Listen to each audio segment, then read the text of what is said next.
If you want to see more detailed images, videos, and the full article, check the link in the description. A devastating suicide bombing has rocked Damascus, leaving a trail of death and destruction in its wake. 20 people lost their lives and 52 more were injured in the attack on the Greek Orthodox St. Elias Church, located in the city's historic Christian quarter. Syrian authorities confirmed the incident, identifying it as the first major operation and suicide bombing carried out by the Islamic State (IS) group since the fall of Bashar al-Assad's regime and the subsequent establishment of an Islamist-led government in December. The attack unfolded during Sunday evening prayers. A lone IS operative infiltrated the church, opening fire before detonating an explosive vest, according to the Syrian Interior Ministry. Horrifying eyewitness accounts detail a second gunman, who, while not resorting to suicide tactics, also engaged in indiscriminate shooting among the approximately 150 worshippers present.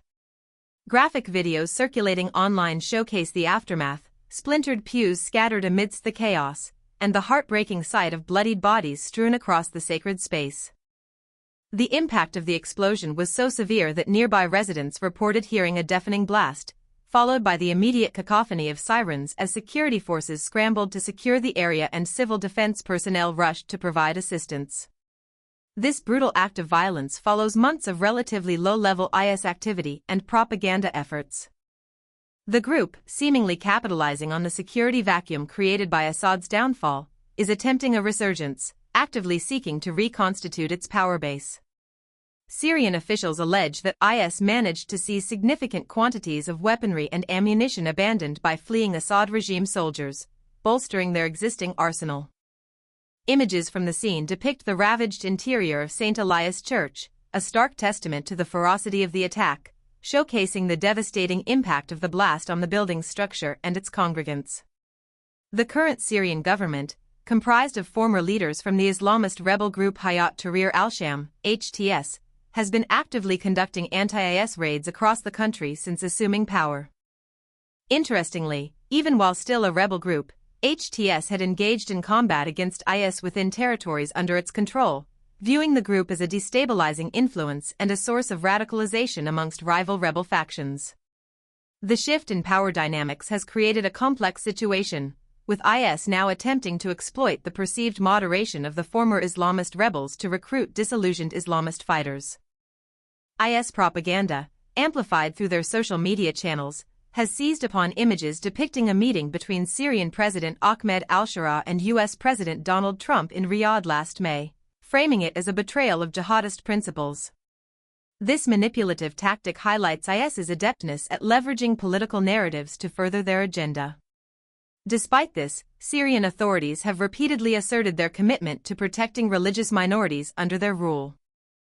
The Christian quarter of Damascus, for instance, typically sees a visible security presence, with personnel stationed at every entrance, diligently inspecting vehicles entering the area. Syrian Minister of Information Hamza al-Mustafa issued a statement condemning the attack as a cowardly act that contradicts the values of national unity and civil peace, emphasizing the importance of strengthening bonds between all segments of society. The Damascus municipality has confirmed that security services are actively investigating the circumstances surrounding the bombing, seeking to uncover the full extent of the plot and those involved. The new Syrian government, while nominally in control of most of the country, faces significant challenges in exerting effective control on the ground. The country remains rife with various militia groups, some far more radical than others. The Syrian Defense Ministry is currently undertaking the ambitious task of integrating these militias into a unified national army, while simultaneously disarming those who refuse to comply. For years following the territorial defeat of the self-proclaimed IS Caliphate, the US-backed, Kurdish-led Syrian Democratic Forces, SDF, have played a pivotal role in the fight against IS. While cooperation between the SDF and the new Syrian government in combating IS is gradually increasing, it remains in its early stages, highlighting the complex and evolving dynamics within the country. The resurgence of IS in Syria, as evidenced by this devastating attack, has been cited by the US and other members of the anti-IS coalition as a major concern, emphasizing the ongoing instability and security challenges facing the region. The incident underscores the need for continued international cooperation and a comprehensive strategy to address the complex web of factors contributing to the resurgence of extremist groups like IS in the volatile landscape of post-Assad Syria. The bombing serves as a grim reminder of the ongoing struggle for peace and stability in a nation scarred by years of conflict.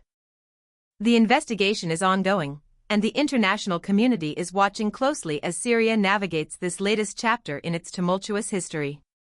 The long-term consequences of this attack and the larger implications for regional security remain to be seen.